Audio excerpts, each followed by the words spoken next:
오늘 하나님의 말씀 요한복음 13장 3절에서 14절 우리 함께 봉독하겠습니다.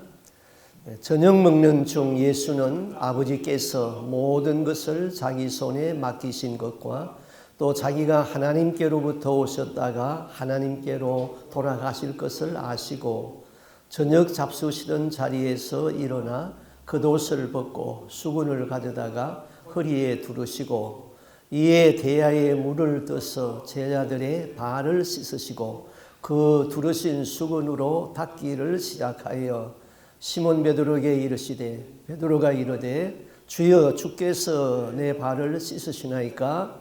예수께서 대답하여 이르시되 내가 하는 것을 네가 지금은 알지 못하나 이후에는 알리라. 베드로가 이르되 내 발을 절대로 씻기지 못하시리이다. 예수께서 대답하시되 내가 너를 씻어주지 아니하면 네가 나와 상관이 없느니라. 시몬 베드로가 이르되 주여 내 발뿐만 아니라 손과 머리도 씻어 주옵소서. 예수께서 이르시되 이미 목욕한 자는 발밖에 씻을 필요가 없느니라. 온몸이 깨끗하니라. 너희가 깨끗하나 다는 아니니라 하시니 이는 자기를 팔자가 누구인지 아심이라. 그러므로 다는 깨끗이 아니하다 하시니라. 그들의 발을 씻으신 후에 옷을 입으시고 다시 앉아 그들에게 이르시되 내가 너희에게 행한 것을 너희가 아느냐? 너희가 나를 선생이라 또는 주라 하니 너희 말이 옳도다. 내가 그러하다. 내가 주와 또는 선생이 되어 너희 발을 씻었으니 너희도 서로 발을 씻어주는 것이 옳으니라. 아멘. 아멘. 온 세계가 코로나 바이러스 때문에 굉장히 두려워하고 있습니다. 여행이 제한되고 또 외국인의 입국이 금지되고 또 심지어 외출까지 제한되고 또 강제로 식당의 문을 닫아야 하고 학교도 휴교가 되고 예배도 중단시켰습니다.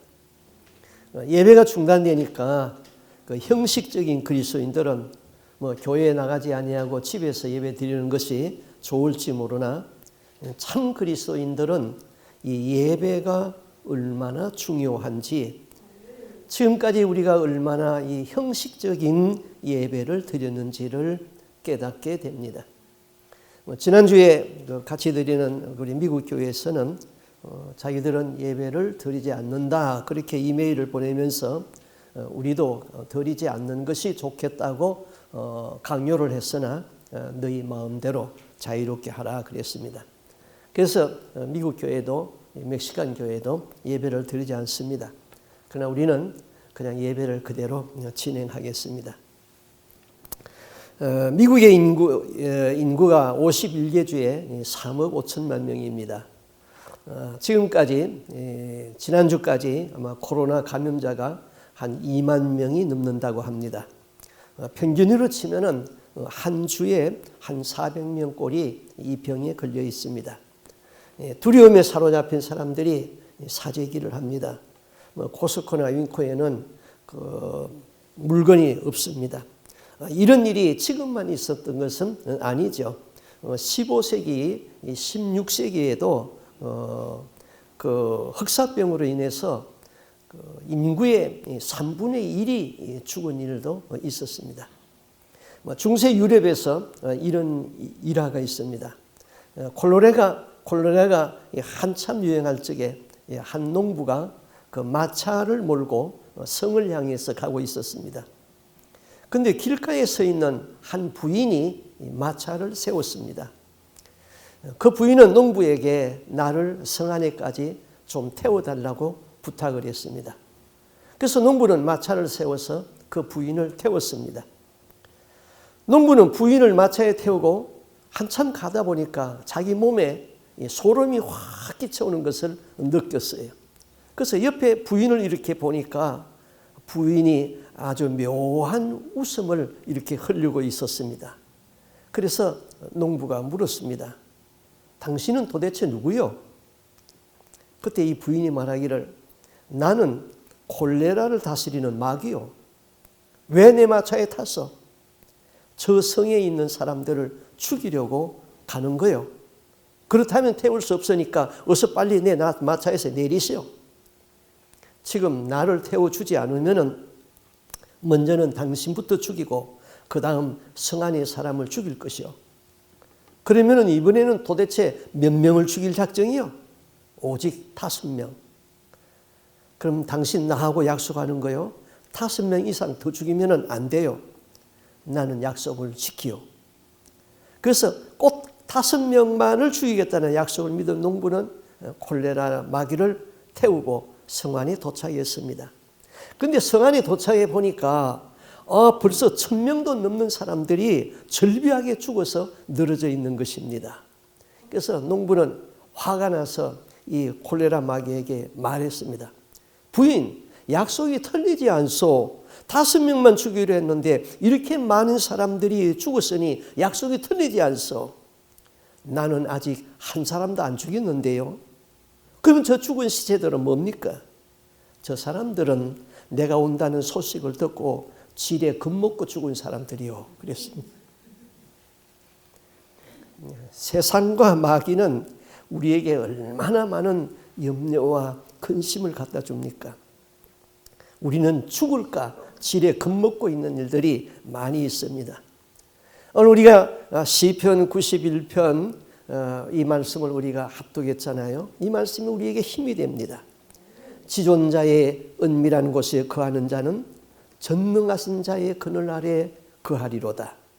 이는 저가 새 사냥꾼의 올무에서와 극한 연병에서 건지실 것이미로다. 천인이 네 곁에서 만인이 네 우편에서 엎드러지나 이 재앙이 너에게 가까이 하지 못하리로다. 아멘. 예. 자, 오늘 읽은 성경은 그 예수님이 그 제자들의 발을 씻긴 장면이죠. 우리가 다 알고 있습니다. 예, 어느 초등학교 교사가 아마 크리스찬이었던가 봅니다. 그래서 그 어머니 주일이 되었는데 아이들에게, 자녀들에게 숙제를 내주었습니다. 집에 가서 어머니의 발을 씻겨주고 그 느낀 소감을 글로 적어오라. 그런 숙제를 내주었습니다. 그래서 아이가 집에 와서 엄마에게 발을 씻겨주겠다고 합니다. 처음에는 장난기가 좀 섞인 것 같아가지고 엄마도 아이도 대수롭지 않게 생각했습니다. 그런데 아이가 물을 담아왔습니다. 그리고 의자를 갖다 놓고 엄마 보고 앉으라고 했습니다. 아들에게 발을 내밀었습니다. 그때 엄마의 발을 씻기는 아이가 진지해졌습니다. 엄마의 눈에서 이슬 같은 눈물이 뚝 떨어졌습니다. 아들은 엄마의 발을 다 닦고 난 다음에 수건을 가지고 발을 닦아주면서 이렇게 말했습니다. 엄마, 내가 예수님이 된 것 같아요. 그러면서 엄마를 꼭 포옹을 했습니다. 얼마 전에는 그 LA에서 그 노숙자들이 있는 곳에 한 여성이 물을 뜨다가 노숙자의 그 냄새나는 발을 씻기고 있는 사진이 이 신문에 이렇게 보도가 되었습니다. 저는 아직까지 다른 사람들의 발을 씻겨보지 못해서 이 설교를 하기가 좀 부끄럽습니다. 다른 사람의 발을 씻길 수 있다는 것, 이거 대단한 사랑의 실천인 것입니다. 자, 예수님이 십자가를 지시기 첫날 밤에 제자들의 발을 씻기신 일은 우리가 다 아는 사실이죠. 이것은 당시 종이 주인의 발을 씻기고 낮은 자가 높은 자의 발을 씻기는 그 상식을 뛰어넘어서 행하여진 일인 것입니다. 선생이 제자의 발을 씻기고 주인이 종의 발을 씻겼다는 사실이죠. 자, 예수님이 베드로의 발을 씻기려고 하자 베드로는 절대로 내 발을 씻기지 못한다고 그랬죠. 예수님은 그때 베드로에게 이렇게 말합니다. 내가 너를 씻기지 아니하면은 너는 나와 상관이 없느니라. 그러자 베드로는 그러면 주여 내 발뿐만 아니라 내 머리도 감겨주고 내 발까지 온몸을 다 씻겨주시오. 참 베드로 같은 말을 했죠. 그때 예수님은 이미 목욕한 자는 발밖에 씻을 필요가 없느니라 그랬습니다. 그러니까 예수님과 베드로의 이 대화에서 우리 신앙생활에 아주 중요한 원리를 말해주고 있는 것입니다. 자주 말씀드렸습니다마는 그 2단으로 규정된 기쁜 소식 선교에 그들이 말하는 구원론은 우리가 다릅니다. 자, 기쁜 소식 선교회를 줄여서 우리는 구원파라고 그러죠.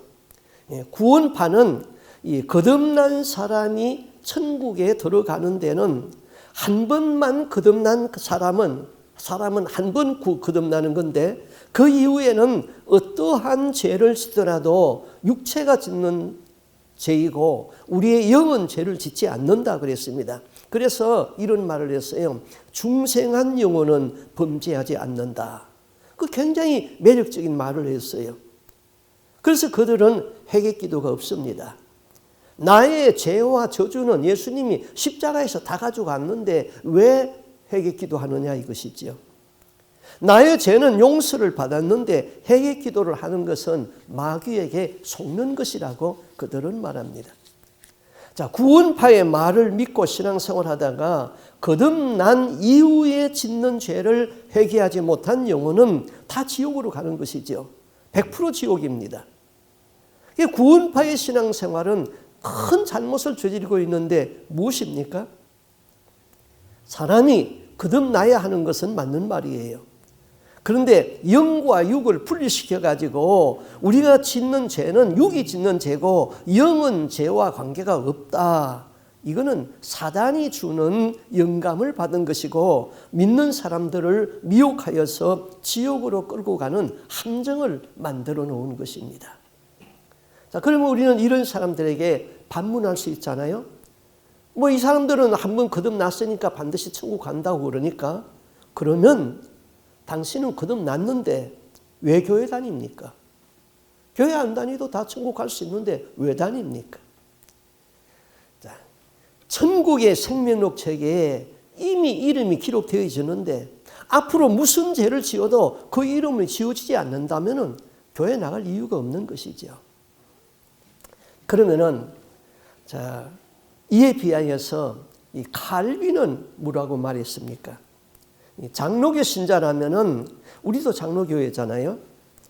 칼빈의 5대 교리를 잘 알고 있습니다. 저도 신학교에서 교수하면서 칼빈의 5대 교리를 논하라 그런 시험도 학생들한테 내본 일이 있었어요.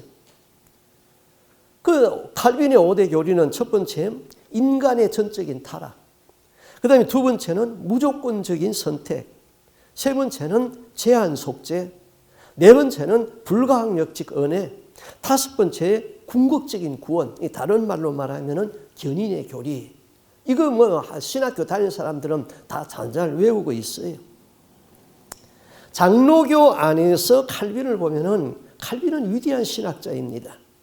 그러나 장로교 밖에서 칼빈을 연구하면은 칼빈은 제네바 시의회 의장을 하면서 자기와 사상이 맞지 아니하는 사람을 공식적으로 화형을 시킨 사람이 58명입니다. 그 당시 제네바시 인구가 12,000명이었습니다. 많은 사람을 죽였습니다. 그리고 그가 비공식적으로 자기와 사상이 맞지 아니하다고 죽인 사람은 이루 헤아릴 수도 없이 많습니다. 이렇게 사람을 많이 죽인 사람이 과연 회개는 했을까요? 칼빈이 천국 갔는가 한번 생각해 봐야 됩니다. 칼빈은 장로교의 창시자예요. 우리 교회는 장로교단이에요.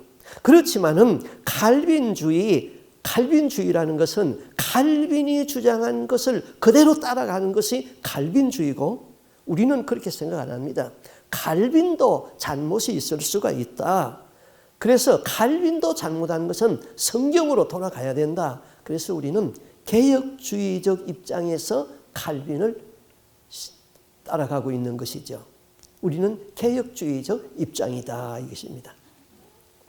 칼빈의 5대 강요 중에 견인의 교리를 이렇게 간단히 설명하면 이런 거예요. 하나님에 의하여서 선택을 받고 예수 그리스도로 말미암아 죄사함을 받고 성령으로 거듭난 사람은 한마디로 말하면 중생한 사람은 전능하신 하나님의 능력으로 믿음이 유지되어 가며 그 결과 영원한 구원을 받게 된다. 그런 교리예요. 더 간추려 요약하면 한 번 선택받고 예수 믿어서 성령으로 거듭난 사람은 그 영혼이 다시는 멸망하지 아니하고 마지막 날에 다 천국에 입성한다는 교리인 것입니다. 그래서 칼빈 교리를 신봉하는 자들은 말하기를 우리가 예수 그리스도를 구주로 고백하고 성령으로 말미암아 거듭나는 것은 이례적 사건이다. 그건 맞아요. 그런데 그 구원은 영원히 지속된다. 그건 아니에요. 거듭나는 순간 그래서 그 사람들은 과거의 죄도 용서받고 현재의 죄도 용서받고 미래에 지을 죄까지 다 용서받는다. 그렇게 이제 비약을 시키죠. 그러면 이런 질문을 하게 됩니다. 그러면 거듭난 이후에 짓는 죄는 어떻게 되느냐? 그렇게 질문을 하겠죠. 구원파에서는 회개하는 사람은 마귀에게 속는 사람이다. 그렇게 가르쳐요. 그런데 칼빈은 칼빈의 구원론은 거듭난 사람이 죄를 지으면은 천국 가는 데는 지장이 없지만은 천국에서 상급이 없어진다. 칼빈의 교리를 믿으면은 구원받는 데 무척 안심이 돼요. 사람들은 천국에서 받는 상급 그거 별로 중요하게 생각 안 합니다. 천국만 들어가면 되지 뭐 상급이 그렇게 중요한가. 그리고 한편에서는 또 이렇게 주장하죠. 거듭난 사람이 죄를 지으면은 성령이 그를 회개시켜서 마지막에 천국에 들어가게 한다 그럽니다. 그것도 성령의 사역을 속성을 잘 몰라서 하는 말입니다. 우리가 죄를 지으면은 성령이 탄식합니다. 그렇다고 내가 성령의 탄식을 무시하고 회개하지 아니하면은 성령은 인격자이기 때문에 강제로 우리를 회개시키지 않는다는 사실이죠. 그것이 하나님이 우리에게 주어진 자유의지가 있기 때문인 것입니다. 거듭나는 것은 구원의 시작이에요. 그런데 칼빈주의자들은 구원의 시작을 구원의 완성으로 봐버렸어요. 거듭나는 것은 우리는 좀 많이 배워서 알죠? 거듭나는 것은 구원의 시작이다. 그러므로 이제는 우리는 두렵고 떨림으로 구원을 이루어나가야 된다. 그것이 우리가 믿는 신앙의 입장인 것입니다. 장로교와 침례교는 칼빈 교리를 따르기 때문에 대부분의 사람들이 그 거듭남을 구원의 완성으로 믿고 안일하게 신앙생활을 합니다. 자, 지금까지 만들어진 이 전도지가 침례교단에서 많이 나왔어요. 그 전도지를 보면은 예수 그리스도를 입으로 시인하고 그 다음에 거듭나면은 영생 천국이라는 주제로 전도지를 다 만들어놨습니다. 그렇게 믿다가 죄를 짓고 회개를 소홀히 하여서 구원에서 낙오된다면은 그 억울함이 얼마나 클까요? 예수는 믿었는데 구원에서 낙오됐다. 이거 정말 억울한 거죠. 칼빈 교리에 의하면은 목사나 장로와 권사는 다 천국 가게 되어 있습니다. 그래서 교회에서는 죽으라고 목사, 장로 돼야 되고 권사 돼야 되고 그렇게 막 경쟁을 하는 거예요. 자, 목사가 거듭남의 체험 없이 목회합니까? 장로나 권사나 집사가 다 예수 믿고 예수님에 대한 신앙 고백을 하였고 중생의 체험이 있습니다. 중생의 체험도 없는 사람에게 그런 직분을 주지 않습니다. 그런데 현실은 성도들보다 목사가 천국 가기가 더 어렵습니다. 지옥에는 너무나 많은 그리스도인들이 있다는 사실이죠. 지옥에는 너무나 많은 집사, 장로, 목사들이 있다는 사실이죠. 부정할 수가 없는 거예요. 중생한 이후에 짓는 죄에 대한 회개를 소홀히 하는 것은 구원에서 영적인 암적인 존재인 것입니다. 우리는 칼빈 교리를 붙잡지 말고 예수님을 붙잡아야 합니다. 아멘. 성경은 성령의 감동을 입은 사람들에 의하여서 기록되어졌다 그랬습니다. 그러므로 우리가 기도하면서 성경을 읽으면 신학을 안 배워도 성령이 우리를 깨우쳐 줍니다. 성경으로 우리는 돌아가야 됩니다. 자, 예수 그리스도에 대한 바른 신앙 고백과 거듭나는 것, 이건 굉장히 중요한 겁니다. 이재철 목사님이 있습니다. 그분이 요한과 더불어 그런 설교집을 출판했습니다. 한 450페이지 되는 책이 10권으로 되어 있어요. 그 책이 도서관에, 우리 교회 도서관에 있습니다. 읽어보고 싶은 분들은 읽어보시기 바랍니다. 이분이 작년에 은퇴했습니다. 모범적인 목회를 한 분이죠. 배우 고은하 씨의 동생입니다. 또 사모님이 홍성사 출판사를 운영하고 사업을 해서 돈을 많이 버는 사람입니다.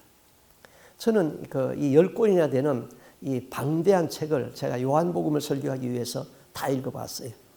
그 책을 읽으면서 예수님이 이 설교를 듣고 기뻐하셨을까 하는 그런 견지에서 여하튼 책을 많이 보았어요. 많은 도움이 되었습니다. 그런데 그분의 이 중생의 체험, 거듭남의 체험이 아주 신비해서 제가 여러분에게 소개해 드리겠습니다. 그분이 신앙이 좋은 아내와 결혼을 했습니다. 또 돈은 많이 벌었습니다. 늘 술과 화투에 찌들려서 살아 있었습니다. 그런데 어느 날 집에 돌아오니까 아내는 남편을 기다리다가 잠이 들었는데 엎드러져 있는 그 아내의 얼굴 옆에 노트 한 권이 있었습니다. 그래서 읽어보고 싶은 충동이 들어서 그것을 읽었습니다. 그 글에 이렇게 써 있어요. 아내가 쓴 글이에요. 나는 오늘도 버스를 타고 수유리 너머로 갔다 시골길을 하염없이 걸으면서 오늘도 어김없이 죽음을 생각했다. 약을 먹고 죽을까? 아니면 손목을 그어서 죽을까? 그러나 그것은 내가 취할 길이 아님을 나는 다시 한번 확인하고 되돌아왔다. 나를 살리기 위하여서 십자가에서 돌아가신 주님께서 주님의 뜻을 위해 내게 주신 남편이므로 나는 사랑해야 한다. 나는 할 수 없지만은 주님께서 사랑하라고 명하심으로 나는 사랑해야만 한다. 주님 도와주세요. 나의 약함을 주님께서 잘 아시잖아요. 그래서 그 노트에는 눈물로 아주 얼룩이 져 있습니다. 그 시간이 새벽 2시였습니다. 이재철 씨는 심장이 멎는 것 같고 도저히 그거를 읽고는 잠을 잘 수가 없었습니다. 그래서 서재로 들어가서 소리 죽어가면서 어렸을 적에 가졌던 그 신앙을 생각하면서 울었습니다. 이 세상에서 태어난 뒤 처음으로 적나라하게 자기 실상을 보았습니다. 아내는 나 한 사람을 믿고 자신의 인생을 나에게 맡겼습니다. 그러나 그 아내가 나로 인하여서 죽음을 생각하고 있을 적에 나는 도대체 어디에 있었는가? 아내가 죽음의 방법에 대하여서 골몰하고 있을 적에 나는 도대체 무엇을 하고 있었는가? 아내는 주님에 대한 믿음 때문에 자신의 슬픔을 감추고 나를 웃음으로 대할 적에 나는 단 한 번이라도 진실함으로 그 아내를 대한 적이 있었는가? 나는 이런 질문에 대하여서 한마디도 대답할 수 없었습니다. 아내가 죽음을 생각하던 그때 나는 환락의 장소에서 오직 쾌락만을 탐닉한 그런 남편이었습니다. 나는 이상적인 배우자요, 멋진 남자요, 능력 있는 청년이요, 장래가 촉망되는 젊은이로 착각하면서 스스로 자기 도취에 빠져 있었으니 얼마나 한심한 일입니까? 나는 아내가 불쌍해서 울었습니다. 어머니를 생각하면서 울었습니다. 어머니는 새벽마다 자식이 잘 되라고 얼마나 기도하였겠습니까? 그는 울고 울었습니다. 주님을 부르면서 울었습니다. 그런데 그때 누군가가 내 등 뒤에 와서 나를 조용히 감싸 안았습니다. 누굴까? 뒤돌아보니까 아무도 없었습니다. 다시 눈을 감았습니다. 또다시 누군가가 포근히 나를 끌어안았습니다. 첫 번째보다 더 강하게 안았습니다. 뒤돌아보았습니다. 아무도 없었습니다. 세 번째 눈을 감았습니다. 세미한 음성이 들립니다. 나의 사랑하는 아들아, 나는 너를 한 번도 버린 적이 없었다. 네가 나를 버린 그 순간에도 나는 줄곧 너와 함께 있었단다. 그는 이렇게 해서 주님을 만났습니다. 그 뒤부터 그렇게 즐기던 술, 담배 이런 것이 냄새가 아주 역겨워졌습니다. 손에서 떠나지 아니했던 화투장, 트럼프 보기도 싫어졌습니다. 그는 회사를 사임하고 장신대학교 진학하여서 목사가 되었습니다. 이건 이 목사님의 그 중생의 체험을 이렇게 책에다가 기록한 사건입니다. 거듭남의 체험이죠.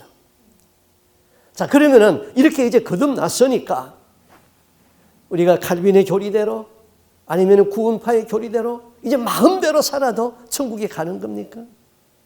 이제는 구원의 시작이 되었으니까 두렵고 떨림으로 구원을 이루어나가는 것입니다. 하나님 나라에는 생명록 책이 있습니다. 그 생명록 책에 우리의 이름이 없다면 구원받을 수 없습니다. 칼빈의 교리는 하나님 나라에 있는 생명록 책에 우리 이름이 한 번 기록되어지면 영원히 지워지지 않는다는 교리입니다. 그런데 성경은 거듭난 사람이라도 죄를 짓고 회개하지 아니하면 그 이름이 지워진다고 했습니다. 우리는 그 생명록 책에서 이름이 지워지지 않게 해야 되는 것이죠.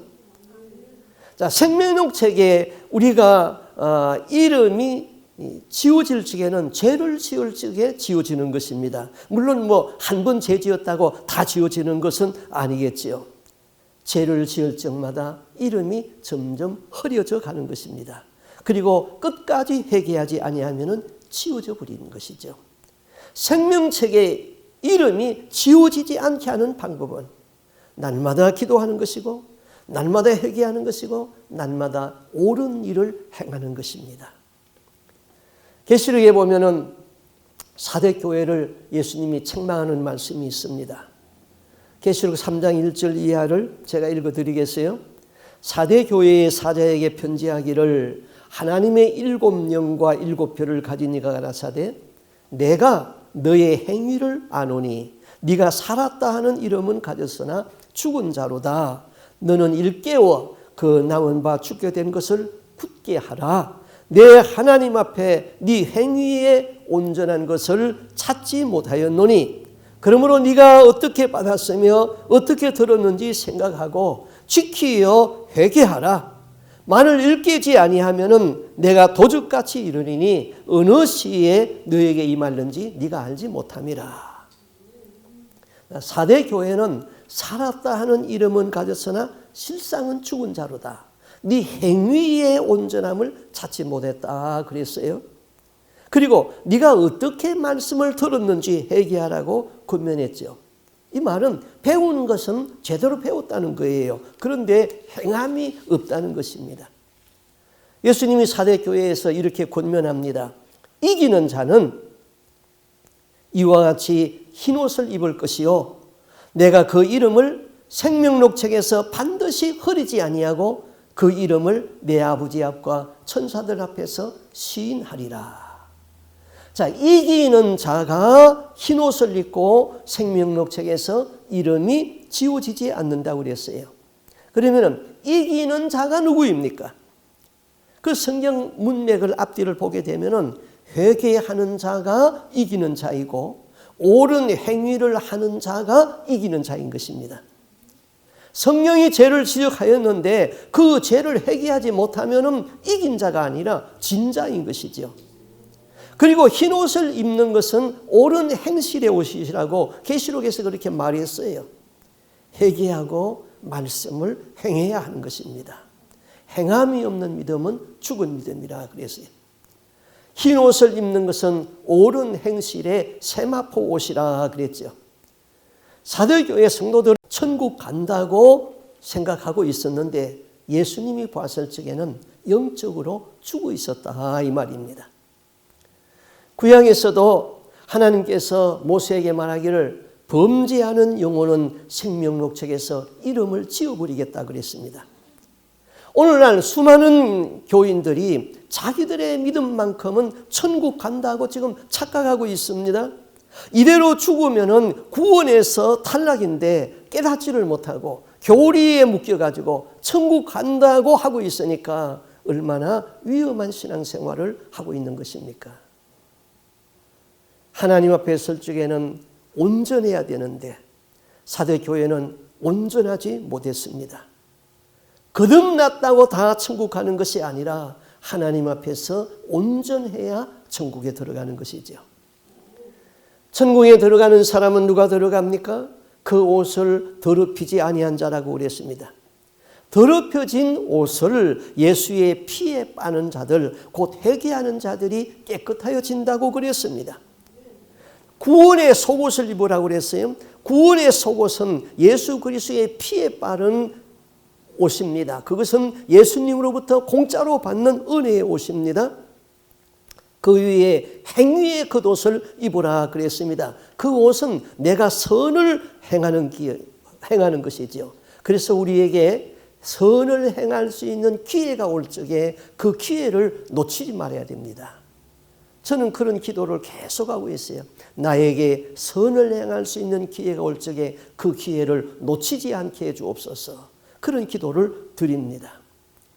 천국에 들어가는 기준은 믿음을 끝까지 지키고 죄를 회개하고 옳은 행실을 하는 자들이 이기는 자들이고 이기는 자들이 천국에 들어가는 것입니다. 자, 예수님이 베드로의 발을 씻기면서 베드로에게 하는 말씀, 이미 목욕한 자는 발밖에 씻을 필요가 없느니라. 모욕을 하였다는 것은 예수 그리스도를 믿고 거듭났다는 거예요. 구원의 속옷을 입었다는 거예요. 그리고 발을 씻는다는 것은 모욕을 하였을지라도 매일매일 삶에서 더러워진 그 죄들, 그것은 날마다 회개해야 된다는 겁니다. 예수님이 베드로의 발을 씻기려고 하자 베드로가 이렇게 말하잖아요. 절대로 내 발은 씻길 수가 없습니다. 그때 예수님이 내가 너를 씻기지 아니하면은 너는 나와 상관이 없는 자로다. 베드로는 이미 신앙 고백이 이루어졌잖아요. 주는 그리스도시요 살아계신 하나님의 아들입니다. 이렇게 고백을 했어요. 예수님이 칭찬했잖아요. 요나의 아들 시몬아, 네가 복이 있다. 내가 너에게 천국 열쇠를 주리니 음부의 권세가 이기지 못하리라. 베드로는 거듭났어요. 그런데 베드로는 오늘 바로 길에서 제자들끼리 서로 높은 자리 차지하려고 분내고 다투었습니다. 예수님이 내가 너를 씻기지 아니하면은 너는 나와 상관이 없다. 예수님과 상관이 없는 사람이 어떻게 천국에 들어갑니까? 매일 짓는 죄를 회개함이 없다면은 예수님과 상관이 없다는 결론에 도달하게 됩니다. 에스겔도 이 사실을 아주 강조해서 말했습니다. 에스겔서 18장 21절 제가 읽어드리겠습니다. 우리가 전에 이 말씀을 본 기억이 있죠. 악인이 만일 그 행한 모든 죄에서 돌이켜 떠나 내 모든 율례를 지키고 법과 의를 행하면은 정녕 살고 죽지 아니할 것이라. 그 범죄한 것이 하나도 기억되지 아니하리니 그 행한 의로 인하여 살리라. 나 주 여호와가 말하노라. 내가 어찌 악인의 죽는 것을 조금인들 기뻐하랴. 그가 돌이켜 그 길에서 떠나서 사는 것을 어찌 기뻐하지 않겠느냐. 이 말씀 무슨 말씀이에요? 악인도, 이제까지 죄를 지으면서 사는 악인도 마지막에 회개하면은 정령 죽지 아니하고 산다는 말씀이지요. 하나님은 악인이라도 회개하고 구원받는 것을 기뻐한다는 말씀인 것입니다. 그런데 24절부터는 그 반대의 말씀을 해요. 에스겔서 18장 24절. 앞에는 악인에 대해서 말했는데 지금 이제 의인에 대해서 말하며, 만일 의인이 돌이켜 그 의에서 떠나고 범죄하고 악인의 행하는 모든 가증한 일대로 행하면은 살겠느냐? 그 행한 의로운 일은 하나도 기억되지 아니하리니 그가 그 범한 허물과 그 지은 죄로 인하여 죽으리라. 평생 의를 행하면서 살았습니다. 그런데 마지막에 그만 악을 행하고 회개하지 못했습니다. 이 사람 구원받았습니까? 구원에서 누락되었습니까? 에스겔 선지자는 그가 행한 의로운 일은 하나도 기억되지 아니한다 그랬습니다. 구원받을 수 없다는 것이죠. 그러므로 분명 지옥에는 일생을 목회하면서 선하게 사는 사람도 지옥에 갈 수 있습니다. 또 천국에 가면은 저 사람은 세상에서 정말 지지리도 못났던 사람이고 형편없는 사람이었다. 그런데 그 사람도 천국에 갈 수 있다는 것입니다. 경기의 승부는 결승에 있습니다. 초반전에는 잘 뛰었다고 할지라도 후반에서 역전패할 수가 있고, 초반에는 경기가 부진하였을지라도 후반에 역전승할 수 있는 것입니다. 그러므로 우리는 마지막에 죽음 앞에서 회개도 굉장히 중요한 것입니다. 자, 지금까지 신앙생활하면서 그냥 회개 없이 신앙생활하는 분들이 많습니다.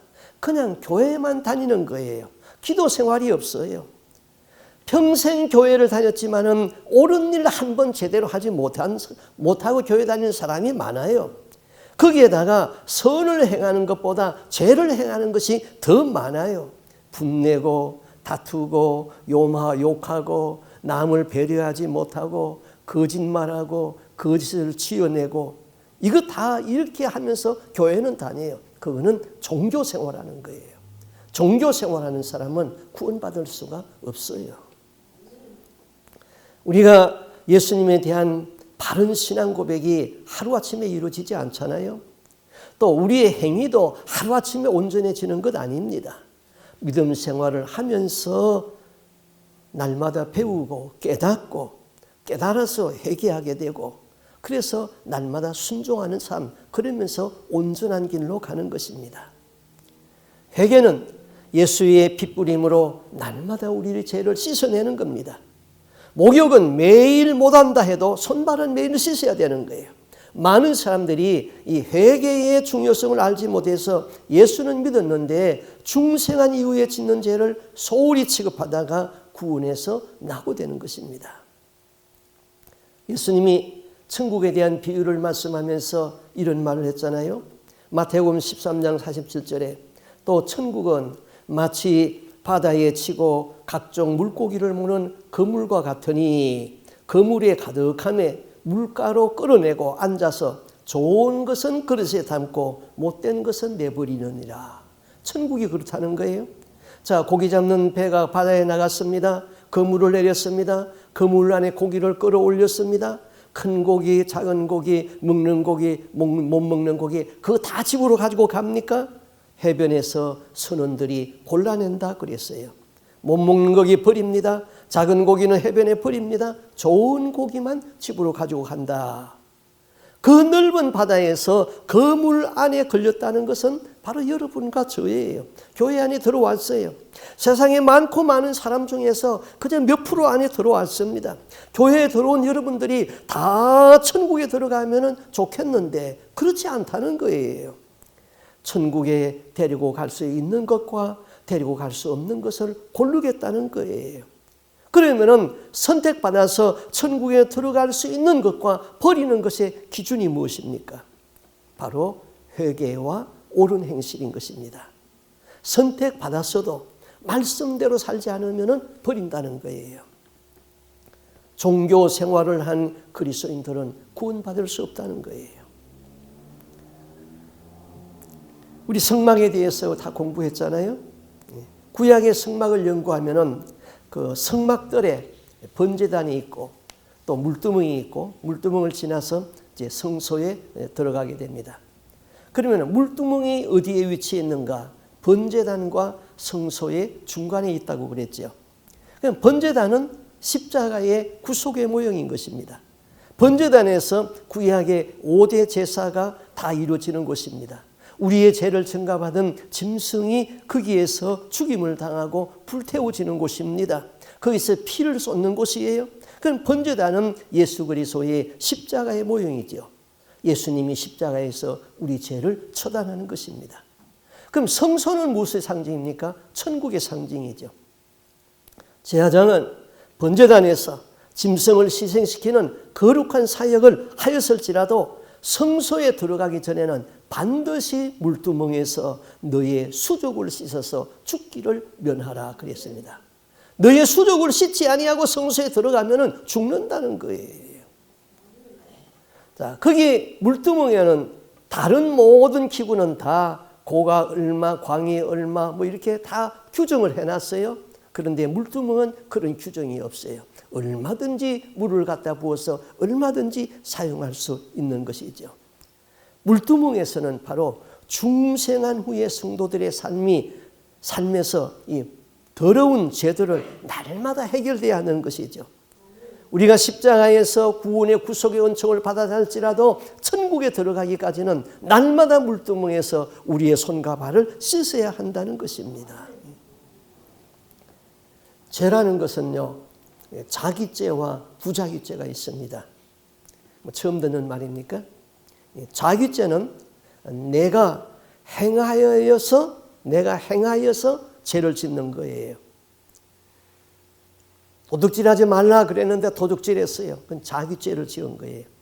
그럼 부자기죄는 양심과 도덕에 비추어서, 말씀에 비추어서 내가 하여야 할 일을 하지 아니한 것이 죄라는 거예요.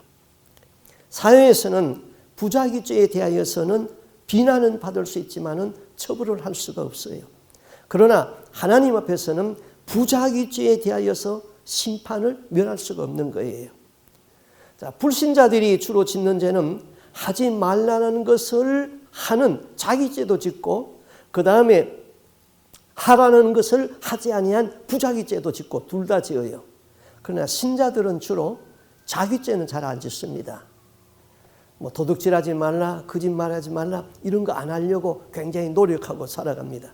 그런데 부자기죄는 자기도 모르는 사이에 죄를 짓고 있으면서도 회개가 이루어지지 않는 게 문제죠.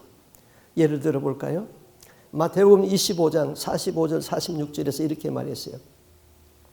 이에 임금이 대답하여 가라사대 내가 진실로 너희에게 이르노니 이 지극히 작은 자 하나에게 하지 아니한 것이 곧 내게 하지 아니한 것이라 하시리니 저희는 영벌에 의인들은 영생에 들어가리라. 자, 길가에 있는 지극히 적은 자 하나에게 하지 아니한 것, 그 부자기죄예요. 그것을 안 한 것은 예수님에게 하지 아니했다. 그 사람은 영벌에 들어간다 그랬어요. 야고보서 4장 17절에 그러므로 선을 알고 행할 줄 알고도 행하지 아니하면은 죄니라. 데살로니가전서 5장 16절 18절 잘 외우는 말씀이지요. 항상 기뻐하라, 쉬지 말고 기도하라, 범사에 감사하라. 이는 그리스도 예수 안에서 너희를 향하신 하나님의 뜻이니라. 베드로전서 1장 16절에는 기록하였으되 내가 거룩하니 너희도 거룩하라. 부자기죄가 뭡니까? 지극히 작은 자에게 행하지 아니한 것은 주님에게 하지 아니했으니 그건 부자기죄예요. 선을 알고도 행치 아니한 죄, 그 부자기죄예요. 쉬지 말고 기도하라, 범사에 감사하라 그랬는데 그렇게 기도하지 못하고 감사하지 못하고 원망 불평한 것도 부자기죄예요.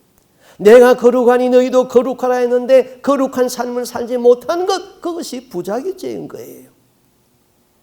간음이나 도둑질한 것만이 죄가 아니라 하나님이 하지 말라고 한 것도 죄지만은 하라고 한 것을 안 한 것도 죄가 된다 이 말입니다. 중동에 이런 격언이 있습니다. 당신이 태어날 때 당신은 울고 세상은 기뻐했다. 당신이 죽을 때는 세상이 울고 당신이 기뻐할 수 있는 삶을 살아라. 진실로 내가 죽을 적에는 내가 기뻐할 수 있는 삶이 뭡니까? 천국을 바라보고 내 영혼이 천국에 들어가는구나. 그때가 가장 기뻐할 것입니다. 우리는 그런 삶을 살다가 천국에 입성할 수 있기를 바랍니다. 아멘. 기도하겠습니다. 주님, 말씀을 증거할 때마다 내가 주님의 입을 대언해서 말씀을 증거하는가 항상 생각하면서 말씀을 증거합니다. 주여, 말씀을 준비할 적마다 이 말씀이 저들의 영혼을 살려낼 수 있을까? 거기에 생각을 두고 말씀을 준비하고 있습니다. 오늘날 이 세상에는 너무나 많은 이당의 연들이 득세하고 있습니다. 구원파의 잘못된 교리에 사람들이 붙들려 있습니다. 신천지의 왜곡된 성경 해석에 사람들이 붙잡혀 있습니다. 다 이단의 영에 붙들려 있었기 때문에 저들은 잘못을 깨닫지 못하고 구원의 낙오된 길로 걸어가고 있습니다. 하나님, 우리는 장로교 안에 있습니다. 칼빈의 교리를 따르고 있습니다. 그러나 칼빈의 교리에도 얼마나 잘못된 것이 많은지 성경으로 돌아가서 성경대로 예수를 믿을 수 있는 저희들이 되게 하여 주시옵소서. 간절히 기도합니다. 주님께서 이루어놓은 구원의 공로, 구원의 속옷, 예수 그리스도의 피공로로 얻어지는 그 구원의 속옷을 입혀주시고 그 위에 내가 날마다 의를 행하는 행위에 옳은 옷을 입게 하여 주시옵소서. 그뿐만 아니라 머리에는 여호와께 성결이라는 구원의 관을 쓰고 예수의 피로 온몸을 젖고 예수 그리스도의 진리로 허리띠를 삼고 간절히 소원하는 것은 성령의 금, 말씀의 금을 가져서 원수와 싸울 수 있는 그리스도의 정병이 될 수 있기를 간절히 소원하고 기도합니다. 그래서 원수의 땅에 승리의 깃발을 꽂을 수 있는 우리의 삶이 될 수 있도록 성령의 충만과 말씀의 권능으로 기도의 영성으로 우리에게 임재하시고 능력으로 더딥혀 주시옵소서. 이 모든 말씀 예수님 이름으로 기도하옵나이다. 아멘.